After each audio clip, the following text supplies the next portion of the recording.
guys. Today we'll talk about how can you disable shareholder updates on your Robinhood app. We're going to figure out the solution on know how you can do that on your app. All you have to do, you just go down, click in this sign down here.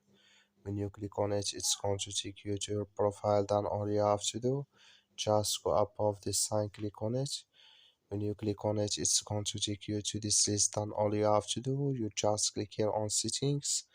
So then it's going to take you to next step here. Then you click here on notifications and messages. So then come to this list. Then all you have to do, just click here on push notifications. So then it's going to take you to next step here. Then all you have to do, just go down here.